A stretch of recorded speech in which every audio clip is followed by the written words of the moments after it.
자, 우리 32절입니다. 자, 다윗이 밧세바에게 이제 분명하게 대답을 해줬죠. 내 뒤를 이을 자는 솔로몬이다라는 걸. 그 얘기를 들었던 밧세바는 다윗을 향하여 만세수를 하옵소서라고 얘기를 했습니다. 이렇게 지금 다윗은 어떤 자기의 그 의중을 얘기를 했어요. 내 뒤는 솔로몬이다라는 걸 분명히 얘기를 했습니다. 근데 다윗은 말로만 끝난 게 아니에요. 그렇죠. 지금 뭐냐면 지금 32절에 보면 이 밧세바가 나간 뒤에 다윗은 후속 조치를 취하는 거예요. 누구를 불러라? 제사장 사독을 불러라. 선지자 나단을 불러라. 그 다음에 여호야다의 아들 브나야를 불러라 라고 얘기하는 거예요. 근데 이 세 사람이 다 의미심장한 사람들입니다. 첫째, 사독은 뭐 하는 사람이냐? 제사장. 제사장은 이제 어떤 누가 이렇게 왕이 되잖아요. 왕이 되는 사람에게 뭘 해야 되냐? 기름 붓는 일을 하는 사람이 제사장이 하는 일이야. 제사장이 왕이 즉위식을 할 때 기름 붓는 일을 해요. 그 다음에 선지자는 뭐냐? 백성들 앞에서 이제 우리의 왕은 이 사람이다 라는 것을 선포하는 역할을 하는 거예요. 하나님이 이 사람을 세우셨다 라고 선포하는 역할을 하고, 그 다음에 브나야, 이 사람은 뭐냐면 군대 장관이잖아요. 뭐냐면 이 왕위 즉위식을 할 때 또 이 불순한 세력, 특히 아도니아 같은 사람이 또 이렇게 거기를 왕위 즉위식을 깽판 놓을 수 있잖아요. 그러니까 그거를 지키기 위해서는 뭐가 필요하냐? 경호원이 필요하잖아. 이 경호 역할을 해야 될 사람이 브나야인 거예요. 그러니까 이 세 사람은 다 지금 열왕기상 1장 32절입니다. 이 세 사람은 다 뭐냐면은 왕이 솔로몬이 이제 왕위 즉위식을 해야 되는데, 아도니아 대신에 왕위 즉위식을 해야 되는데 아주 필수적인 인물이라 이 말이죠. 그러니까 다윗은 이 필수적인 인물이 누구일까를 정확하게 알고 지목을 해서 그 세 사람을 부른 거예요. 그러니 지금 다윗은 밧세바에게 그냥 말로만 약속하는 것이 끝나는 게 아니라 진짜 차근차근 후속 조치를 취하고 있는 거예요. 또 33절에도 보게 되면 지금 다윗은 심히 노쇠한 다윗이죠. 그럼에도 불구하고 이 왕이 다윗 왕이 뭐라 그러냐? 이 세 사람 사독 나단 브나야에게 이르기를 너희는 너희의 주의 신복 즉 다윗의 신복들을 데리고 내 아들 솔로몬을 나의 노새에 태우고 기훈으로 인도하여 내려가라 라고 되어 있습니다. 여기 보면 노새에 태우고 가라고 그랬죠. 이전에도 압살롬이가 반역을 일으키고 난 다음에 다윗 대신에 지가 왕이 되려고 반역을 일으키고 난 다음에 이 압살롬이 노새를 타고 다녔던 거 아십니까? 그래서 마지막 죽을 때도 머리가 이 상수리 나무에 턱 걸리게 되고 밑에 타고 있었던 노새는 쉥 하고 날아가 버리고, 그리고 대롱대롱 매달려 있었던 게 압살롬 아닙니까? 근데 압살롬이 탔던 게 노새예요. 왜 노새를 탔냐? 압살롬이 자기가 왕이 된 것을 떠기기 위해서 왕이 탈 수 있는 노새를 탔던 거예요. 그런데 지금 다윗 왕은 뭐라 그러냐? 솔로몬을 어디에다 태워라? 나의 노새에다 태워라. 그러니까 이 솔로몬이 이제부터는 왕이라는 거지, 노새를 타는 왕이라는 거지. 그리고 아까 얘기했던 이 세 사람이 34절에 보면 사독, 선지자 나단 이런 자들이 뭐냐면 기름을 붓고 백성들 앞에 선포를 하고, 그리고 솔로몬 왕 만세하라는 거지. 이때 브나야는 뭐합니까? 경비를 서고 뭐 이러라는 거예요. 그리고서는 그 기온에서 그렇게 하고, 근데 아마 또 이 기훈이라는 곳은 어떤 곳이냐 하면 말이죠. 우리 그거 아시나? 다윗 왕이 자기는 궁궐에 있는데 언약궤는 이렇게 떠돌아다니는 걸 보고 속상해가지고 이 언약궤를 가져와야 되겠다 이렇게 생각했던 거 기억하시죠? 네. 그래서 언약궤를 가지고 옵니다. 와가지고 이 예루살렘 다윗이 살고 있는 바로 옆에다가 이제 언약궤를 두게 되는 거예요. 근데 성전은 아직 짓지를 못했어요. 언약궤는 있는데. 그렇죠. 그래서 예루살렘 안에 다윗 옆에 언약궤가 있는 임시 성막이 있고, 그리고 그 이전에 이스라엘 백성들이 엘리 제사장 때 실로에 성막이 다 붕괴되면서 뭡니까?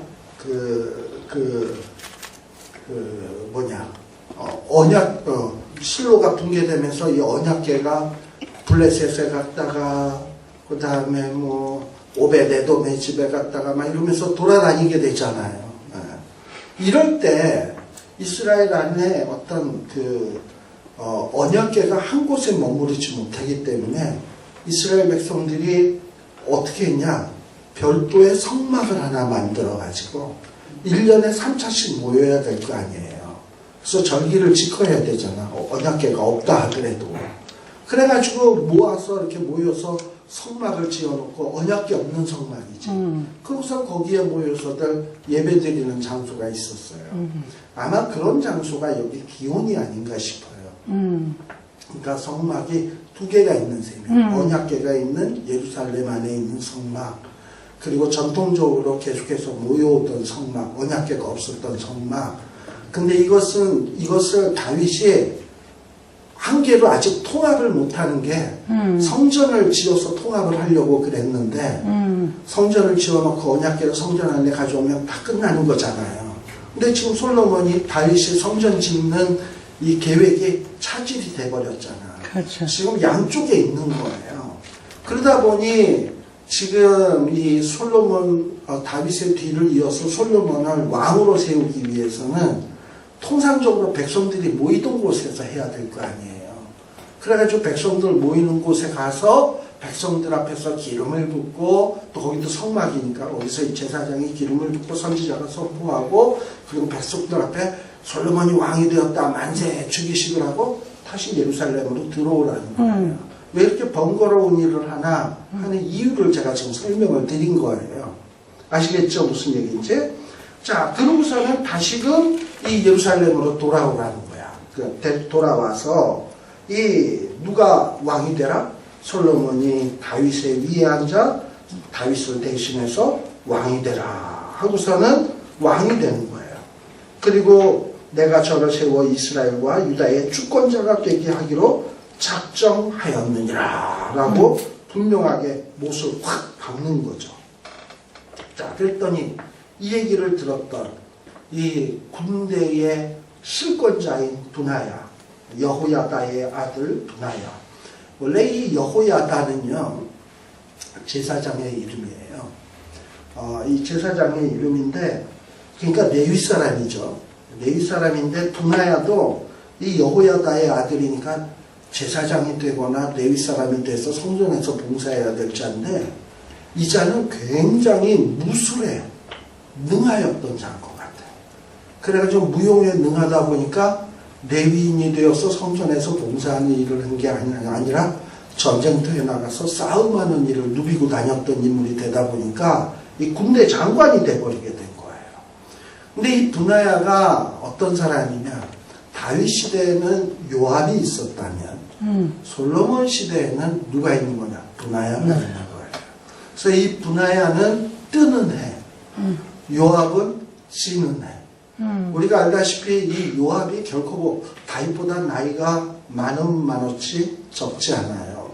근데 다윗도 지금 표현이 뭐였습니까? 심히 늙어 이러고 나오잖아. 그러니 요압도 어떻게 늙었겠어? 심심히 더 늙었지. 더 많이 늙었죠. 그러니까 요압은 슬슬 지는 해, 브나야는 뜨는 해. 근데 이런 브나야가, 군대의 실세인 브나야가 다윗왕에게 얘기하기를 다윗이 솔로몬이 왕이 돼야 된다 이랬더니 아멘 이러고, 내 주 왕 하나님 여호와께서도 이렇게 말씀하시기를 원한다. 그러니까 지금 솔로몬이 왕이 되는 것은 하나님의 뜻이다 라는 거죠. 그리고 또 여호와께서 다윗왕과 함께 해주셨던 것처럼 이제 솔로몬에게도 늘 함께 해주셔서 이 솔로몬의 이 지위가 더욱더 높아지고 크게 되어지기를 원하나이다 하고 분하야가 얘기했어요. 이 말은 듣기에 따라서 굉장히 기분 나쁜 얘기가 될 수도 있어요. 다윗 입장에서는 뭐 솔로몬이 나보다도 더 위대하게 되고 더 크게 되기를 원해? 듣기에 따라서는 기분 나쁠 수 있죠. 어떻게 보면. 근데 이런 걸 기분 나빠했던 사람이 누구냐면 사울이거든. 사위가 뭐 만만이요, 사울은 천천히 하니까 거기에 삐져가지고 일평생 다윗 죽이러 다니느라고 일생 허송세월한 사람이 사울 아니겠습니까? 근데 이제 그런 일을 한번 다윗은 경험을 해서 그런지 또 이제 본인이 이제 심히 늙어서 인생에 철든 거 아닙니까? 또 다윗인 경우에 얼마나 하나님 앞에 두들겨 맞았어요. 그런데 자식이 나보다 더 잘 된다 그러니까는 시기심이 발동하기보다는 그렇지, 잘 돼야지, 이런 마음이 들었다는 거죠. 이게 아버지의 마음이고 또 이게 또 사실 어떻게 보면 하나님의 약속이기도 했잖아. 내 후손을 통해서 너의 집이 더욱더 견고해진다 그랬습니다. 그래서 이 다윗은 그 약속을 생각을 하고 이 약속을 기쁨으로 받아들이게 된 거예요. 근데 보통요, 이 왕들의 역사에 보면 어떤 왕 다음에 그 다음 왕이 세워진 과정은 보통 어떤 과정에 이루어지냐면 왕이 죽은 다음에 그 다음에 왕이 세워지는 게 그렇죠. 정상이에요. 보통. 근데 지금 이스라엘의 다윗과 솔로몬의 관계는 뭐냐면 다윗이 아직 안 죽었어요. 그런데 이 다윗이 솔로몬을 세우는 거예요. 그리고 백성들이 솔로몬을 좋아하고 분하야도 당신과 함께 했던 것처럼 이 솔로몬에도 함께 하시기를 원하나이다. 부하도 솔로몬이 잘 되기를 바라는 것을 다윗이 지금 살아서 다 보고 있는 거야. 그러니까 다윗이 살아 생전에 솔로몬은 왕위에 즉위한 거예요. 왕위에.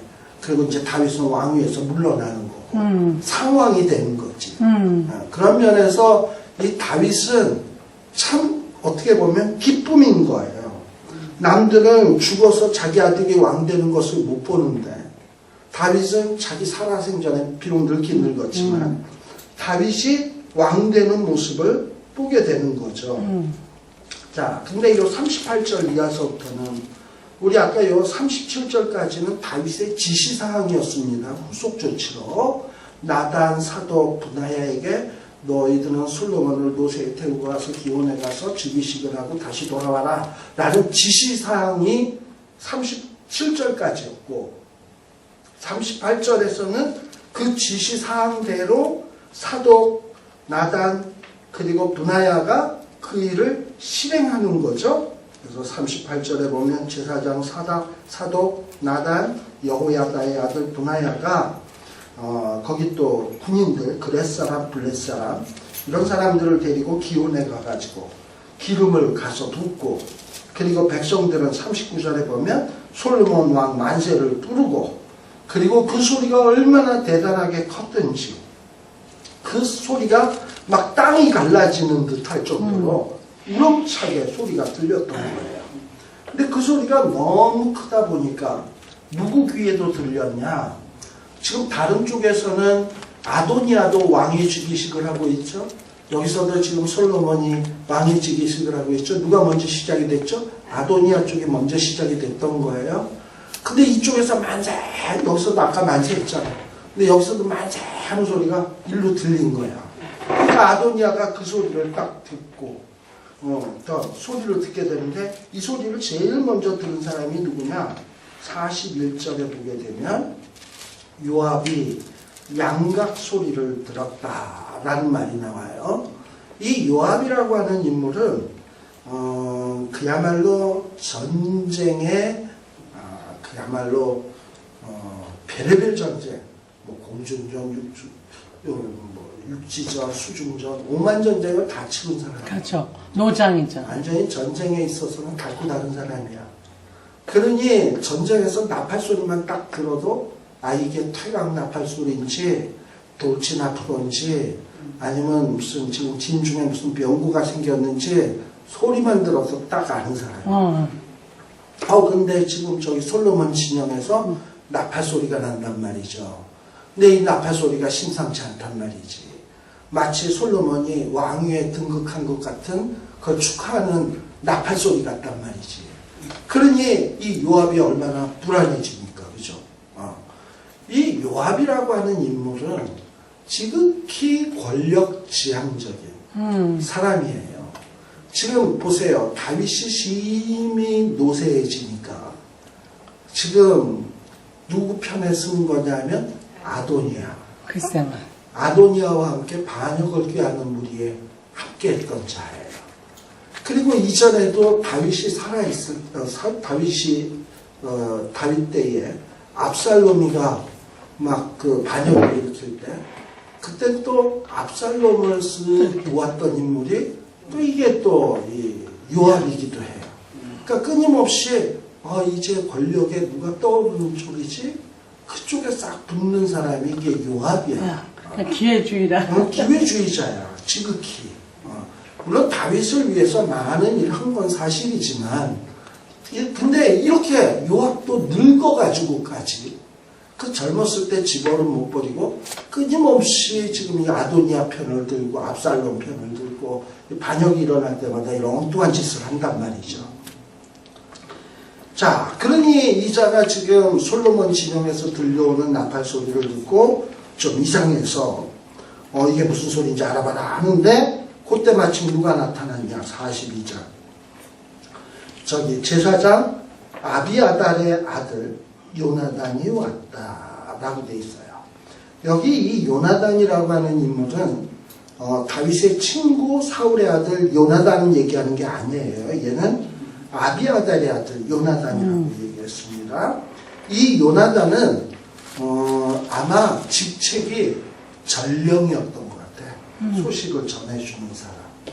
우리가 일찍이 압살롬의 반역 사건 때도 그 사독과 아비아달 대제사장이 언약궤를 들고 나와서 다윗이 피난 갈 때 갖고 가라고 갖고 온 적이 있었죠.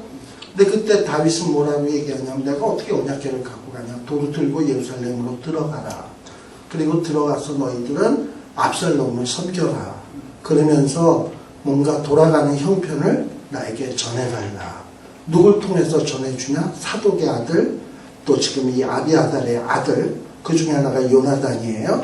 이 요나단을 통해서 소식을 전해달라. 그래서 그때서부터 다윗에게 소식을 전해주는 역할을 했던 사람이 요나단이에요. 근데 이 요나단이 지금은 지 아버지가 아비아달이잖아. 이 아비아달이 지금 누구 편에 섰어요? 아도니아 편에 섰잖아요. 네. 그러다 보니 아도니아 쪽에서 일하는 전령이 되어버렸어. 그래가지고 막 소식을 가지고 돌아오는데 요압이 뭐냐? 너는 용사다. 너는 주로 좋은 소식을 갖고 왔지.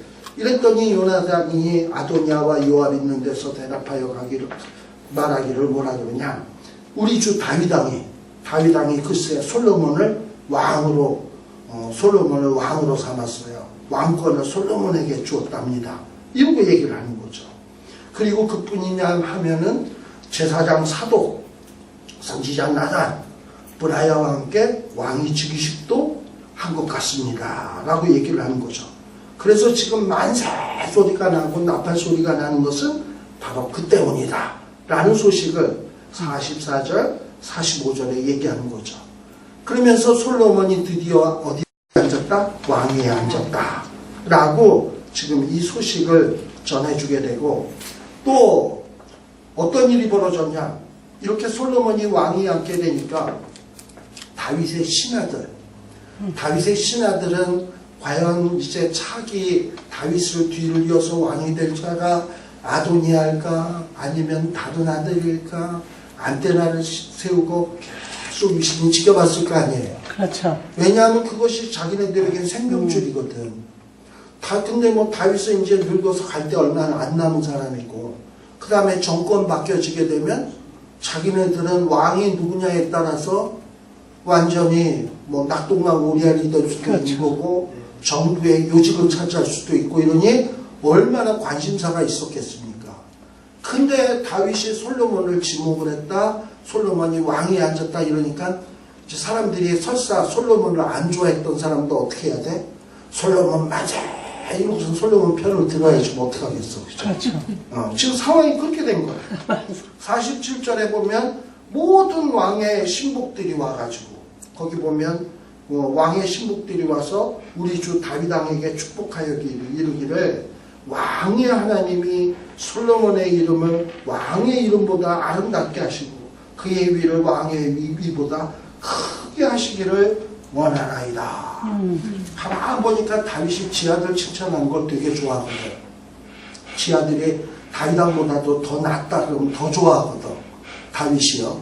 그걸 아니까 이제 신하들이 이빨린 소리로 솔로몬이 당신보다도 더 위대하게 되기를 원하나이다 막 이러고 얘기를 하니까 이 다윗 왕이 침상에서 몸을 굽히고 이 몸을 굽히고 한 것은 왜 한 거냐면 하나님 앞에 경배하는 모습이에요. 이 얘기를 듣고 하나님 앞에 경배하기 위해서 몸을 굽히고 그러면서 뭘 하기 시작하냐 48절 하나님을 향하여 찬양하는 거예요. 그 찬양의 내용이 뭐냐 이스라엘의 하나님 여호와를 찬송하리로다. 여호와께서 오늘날 내 위에 앉을 자를 주사 나로 목도하게 하셨도다 하셨나이다 하니 자 우리 제가 아까 얘기했죠. 열왕기상 1장은 뭐의 성취라고요? 사무엘하 7장에 나오는 것의 성취라고 얘기했어요. 사무엘하 7장에서 하나님이 뭐라 그랬냐 다윗의 집을 견고하게 해주겠다. 후손을 통해서 견고하게 해주겠다. 내 몸에서 날짜를 통해서 견고하게 해주겠다. 평안을 주겠다. 라는 거 아닙니까? 근데 지금 다윗이 심히 늙었을 때는 무슨 생각을 했을까요? 과연 내가 이 나이에 내 몸도 뜨뜻하게 못해서 저 아비삭의 도움을 받아야 되는 내가 이 하나님의 이 약속의 성취를 내 눈으로 보고 죽을 수 있을까? 이런 갈등이 다윗에게 없었을까요? 있었겠죠? 내가 그런 좋은 날을 볼 수 있을까? 이런 생각을 했을 거 아닙니까? 저희 아버님이 저를 몇 번째 낳았냐면은 우리 아버님 어머님이 총 7을 낳았어요. 제가 6번째예요. 근데 더 심한 것은 7번째 제 동생이에요. 7번째 제 동생은 저랑 8살이 또 차이가 나요. 그러니 그 제 동생하고 제일 맏누이 사이에는 어머니 같은 누나가 되어버리는 거예요. 네. 그러다 보니 완전히 저희 아버님이 거의 50이 다 돼서 낳은 아들이었거든요. 제 동생이. 그래서 이제 제 아들을 볼 때마다 아버님은 이제 뭐 환갑이 되고 그랬는데 얘는 아직도 초등학교 되고 막 이렇게 되니까 우리 아들을 보면서 내가 이놈이 대학 가는 것을 볼 수 있을까? 내가 이놈이 그러고서 대학 가는 것을 볼 수 있을까? 맨날 그 얘기를 하셨어. 근데 대학을 갔어. 그때 그 다음서부터 무슨 얘기하냐면 내가 이놈이 장가 가는 것을 볼 수 있을까? 이랬어 또. 그랬더니 장가를 또 갔어. 뭐 아무튼 그런 식으로 이제 나이를 먹어가니까 내가 그런 날을 볼 수 있을까? 이런 얘기가 나오잖아요.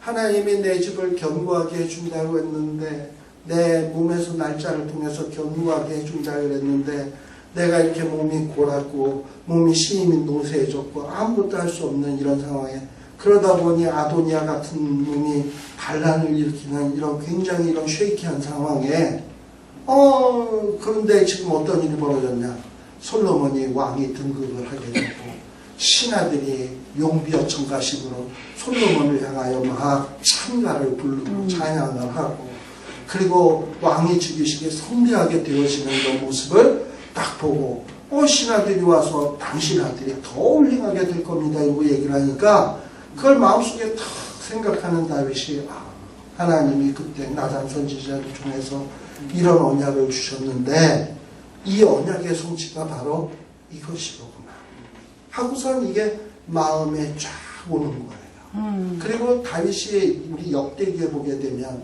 성전을 짓기 위해서 얼마나 많은 준비를 했는지 모릅니다. 그렇죠. 솔직히 솔로몬은 경영. 성전 지었다고 하지만 솔로몬은 짓기만 했지 집 짓는 것은요 설계가 반이에요. 준비가 반이라고. 근데 반 이상의 일을 누가 다 했냐? 다윗이 다 했어요. 그렇죠. 그리고 이제 성전이 지어진 다음에 성전 안에서 일할 자들의 조직, 시스템, 성가대원 이런 것까지 누가 다 짜놨냐면 다윗이 플랜으로 다 짜놨어요. 근데 이 일을 과연 누구한테 맡길 것인가를 놓고 다윗이 얼마나 고생이 신경을 많이 썼겠어요. 근데 이제 이 모든 일이 클리어하게 쫙 해결되는 모습을 보면서 다윗이 비록 침상에 누워 있었지만 내가 이렇게 누워 있을 일이 아니다. 이거 하나님 앞에 감사해야 된다.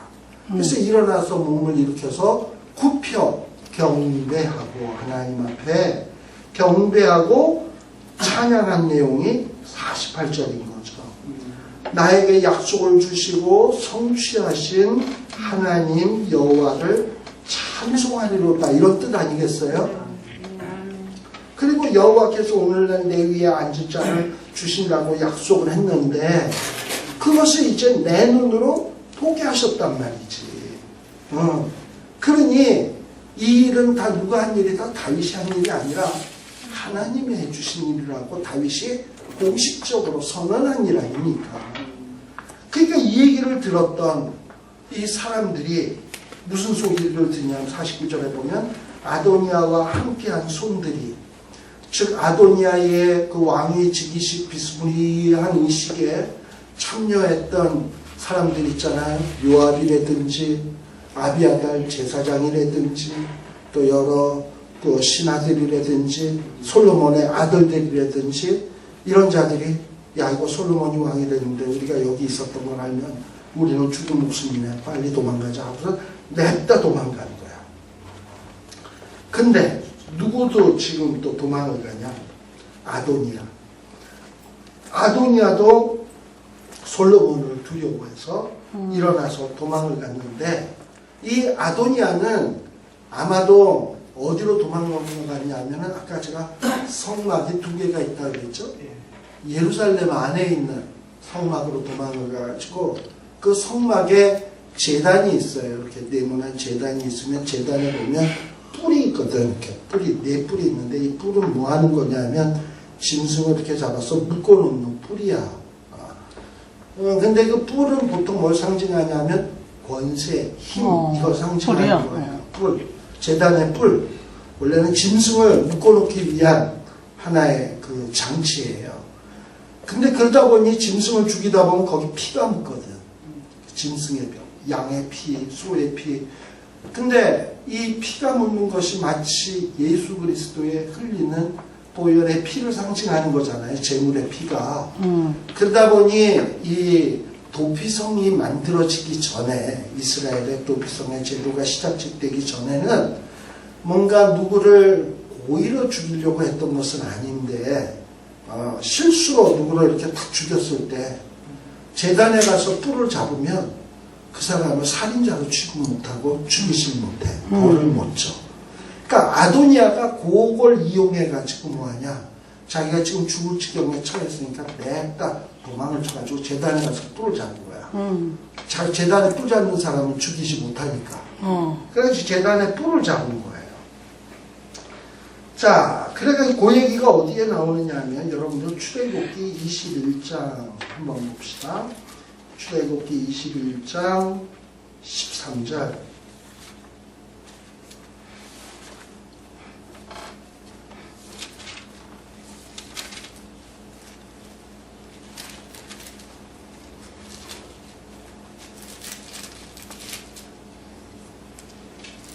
자, 거기에 보면 12절에 보면 사람을 쳐 죽인 자는 반드시 죽일 것이나 만일 사람이 계획을 하고 쳐 죽인 게 아니라 그냥 사고로 사람을 죽게 했을 경우에는 근데 나 하나님이 이 사람을 그 손에 붙임이면 내가 위하여 한 곳을 정하리니 이 한 곳이 원래는 도피성이에요. 근데 도피성이 정해지기 전까지는 어디가 이런 장소가 되었냐면 제단.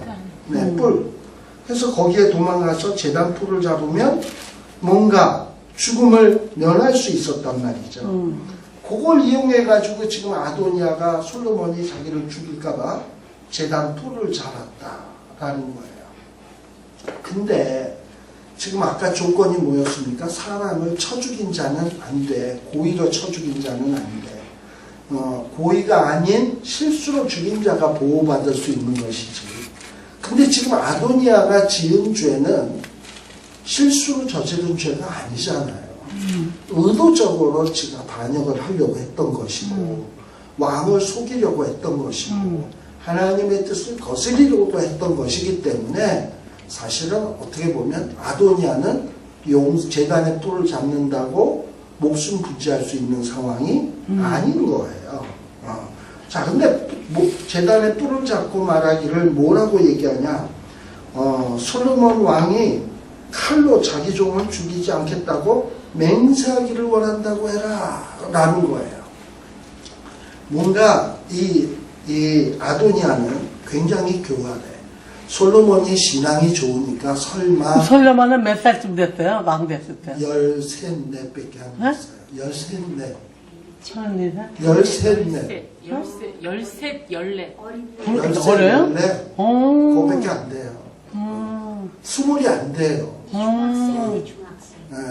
근데 지금 솔로몬을 어떻게 생각한 거냐? 솔로몬이 신앙이 좋으니까 얘는 분명히 제단에 이걸 붙잡고 있으면 절대 죽이지 않을 거다. 아도니아의 생각이에요.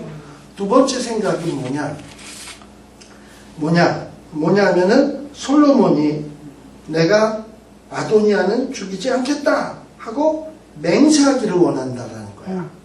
그래서 맹세를 만일에 솔로몬이 맹세를 하면 보통 맹세는 누구의 이름을 걸고 맹세합니까? 하나님의 이름. 그리고 하나님의 이름을 걸고 맹세했으면 솔로몬의 신앙이 좋으니까 하나님의 이름으로 맹세했으니까 절대 나를 안 죽일 거다. 지금 이쪽으로 자기가 살기 위해서 하나님을 이용하고 거룩한 성전 안에 있는 제단 뿔의 그 성스러운 의식, 제도 이거를 교묘하게 이용을 하는 거야. 하나님 앞에 예배 드릴 의식을 자기 생명 부지하는데 하나님의 거룩한 이름으로 맹세하는 것을 자기의 생명 부지하는데 거기에 교묘하게 이용하는 아주 비겁자예요.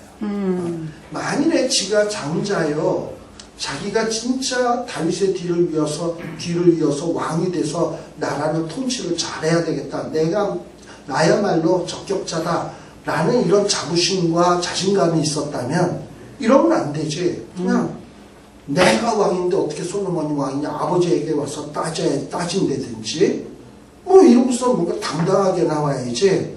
신하들 도망갔다고 아이쿠야 이거 나 살아야 되겠구나 가서 뿔 잡고 또 뿔 잡고서 여호와의 이름으로 맹세하고 나 살려주기를 원한다. 이런 어떤 비겁한 태도를 그렇죠. 보여서는 안 되는 거죠. 자, 그런데 제가 아까 얘기했죠. 솔로몬이 14, 15 이것밖에 안 된다고. 그 이유가 뭐냐면 우리가 알다시피 역대상 3장 한번 보세요. 역대상 몇 장이요? 3장.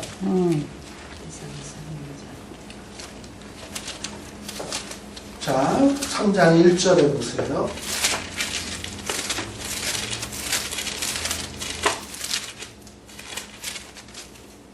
자, 다윗의 자녀들이 어떻게 되느냐 하는 것은 역대상 3장을 보면 잘 알 수 있어요. 다윗이 몇 살에 왕이 되냐면 30에 왕이 됩니다. 다윗이 30살에. 근데 제일 처음에 왕이 될 때는 어디서 왕이 되냐? 헤브론에서 왕이 돼요. 그러니까 30에 왕이 돼가지고 헤브론에서 자녀들을 낳아요. 그러니까 31살서부터 낳기 시작했겠지. 처음 낳은 아들이 누구냐? 암논. 그 다음에 또 누가 있냐? 암논은 근데 아히노암의 소생이고요. 둘째는 또 누가 있냐? 아비가일의 소생. 다니엘. 또는 길르압이라고도 얘기해요. 이 다니엘을. 길르압. 그 다음에 셋째는 누구냐? 압살롬. 근데 이 세 명 다 죽었죠? 그 다음에 넷째는 누구냐? 아도니아. 자, 아도니아가 요때 태어난 거예요. 어디 있을 때? 다윗이 헤브론에 있을 때. 그러니까 최소한 헤브론에 있을 때 한 3, 4년 됐을 때 태어났겠죠? 그리고 지금 이 열왕기상 1장에서는 다윗이 뭐 할 때야? 돌아가실 때가 거의 다 됐을 때 아닙니까? 그렇다면 헤브론에서 7년 왕노릇하고 그 다음에 예루살렘으로 수도를 옮긴 다음에 솔로몬이 33년을 통치를 합니다. 그러면 헤브론에 7년 있는 동안에 제일 마지막 해에 예를 들어서 아도니아를 낳았다 하더라도 다윗이 거의 죽을 때니까 한 70이 다 됐을 때 아니에요? 그럼 최소한 33, 4살인 거야. 누가? 아도니아. 헤브론에서는. 그러니까 33살에서 한 37세 사이가 아도니아의 나이일 거예요. 그렇죠? 계산상으로 그래요. 자, 그런데 솔로몬은 어디서 태어났냐? 헤브론에서 안 태어났어. 5절에 보게 되면 예루살렘에서 낳은 아들들은 이러하니 이러면서 누가 있냐? 시므아, 소박, 나단, 솔로몬이 있어요. 자, 그러면 예루살렘으로 와서 최소한 몇 년 지난 다음에 얘가 태어난 거야? 4년 지난 다음에 태어난 거죠? 최소한. 그렇죠. 그래야 맞지. 뭐 이거를 줄줄이로 한다 하더라도 4년이 지나서 태어난 거죠. 왜냐하면 예루살렘에서 낳은 아들이 이러하니 시므아, 소박, 나단 낳고 난 다음에 솔로몬을 낳았을 거 아니에요. 그러니까는 예루살렘에서 태어났으니까는 7년 지나고 그리고 또 한 4년 지나서니까 예루살렘에서 굉장히 늦게 태어난 거라 이 말이에요. 그래서 솔로몬은 끼케해봐야 그러니까 다윗이 33년을 예루살렘에서 통치했는데 예루살렘에서 통치해서 4년을 빼면 29이잖아. 근데 29인데 가만 보면 다윗이 이렇게 솔로몬에게 왕위를 즉위하고 난 다음에 이양하고 난 다음에 또 일찍 이양하자마자 안 죽었어요. 이양하고 난 다음에 다윗은 뭘 했냐? 성전 짓는 준비. 그리고 성전에 필요한 어떤 제도 이런 거를 만드는 일에 시간을 보내게 돼요. 다윗이. 그러니까는 이 솔로몬이 이렇게 왕위에 오를 때 20이 안 됐다라고 보통 보는 거예요. 나이가. 자, 그래서 이렇게 20이 안 된 솔로몬이 요 1장 마지막에 보게 되면 얼마나 대단한 모습을 보이는가 볼 수 있습니다. 아도니아는 참으로 초라하고 목숨을 구걸하는 비굴한 모습을 보이는 반면에 52절에 보면 솔로몬은 뭐라고 얘기하냐. 자, 아까 아도니아가 뭐라고 했죠? 솔로몬이 나를 죽이지 않기를 여호와의 이름으로 맹세하기를 원한다. 하나님의 이름으로 맹세 않으면 나를 살려주지 않을까? 이거 꼼수를 썼다 그랬잖아요. 근데 솔로몬은 비록 20세도 안 되는 어린 나이인데 아도니아에 비하면 나이가 10살 이상 차이 나는 사람인데 그런데도 불구하고 솔로몬이 얼마나 의연한 모습을 보이냐 하면은 만일 이 아도니아가 선한 사람이라면 그 머리카락 하나라도 땅에 떨어지지 않는 거 당연한 것 아니겠냐. 그러나 만일에 저의 속마음에 악한 것을 보이면 죽어야 되는 것 아니겠냐. 근데 여기서 악한 것을 보인다는 것은 어떤 도덕적인 죄악을 얘기하는 게 아니에요. 여기서 말하는 악한 것은 왕위를 탐내는 욕심, 이런 욕심을 얘기하는 거야. 하나님이 택하지도 않았는데 지가 왕이 되려고 하는 것, 이게 악한 마음인 거예요. 이런 마음을 먹게 되면 죽는다라는 거예요. 그러니 아도니아는 솔로몬이 여호와의 이름을 걸고 맹세하기를 원했는데 솔로몬은 아도니아의 의중을 간파하고 맹세하는 이런 어리석음을 범치 않아. 지가 선하면 살 것이고 악한 마음을 품으면 죽을 것이다. 아주 지극히 원론적인 얘기만 딱 하고 자기가 올무에 걸릴 만한 얘기를 하지 않는다 이 말이에요. 그러니까 솔로몬은 얼마나 의연하냐 형보다. 그리고 얼마나 늠름하냐 하는 것을 알 수 있죠. 그리고서는 어떻게 했냐? 사람을 보내서 저를 제단에서 이끌어내라. 왜냐? 제단에 뿔을 잡는 사람은 죄 없는데 지금 쫓겨서 뿔을 잡을 경우에 사는 거지, 죄 있는 놈이 잡으면 끌어내려도 돼.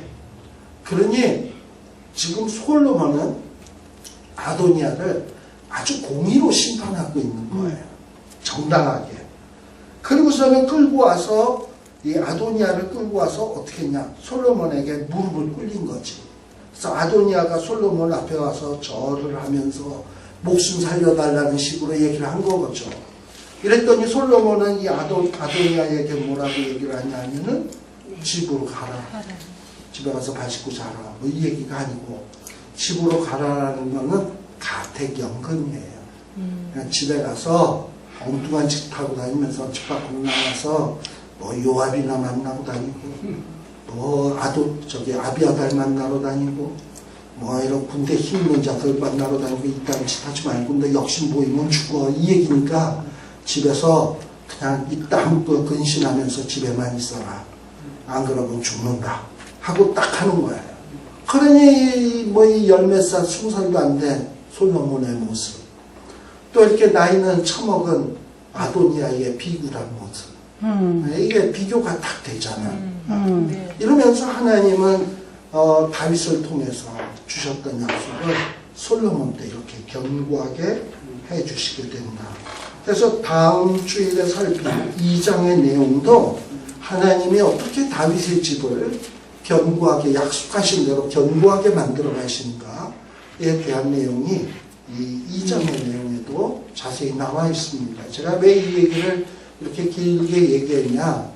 많은 사람들이 뭐 11개에서 솔로몬의 얘기 잘 알죠. 뭐 지혜로운 재판을 하고 뭐 이런 거 다 아는데, 솔로몬이 어떤 복잡한 과정을 통해서 왕이 되어졌으며 솔로몬이 어떻게 왕이 된다는 게 어떤 의미며 이런 것들에 대해서 잘 몰라.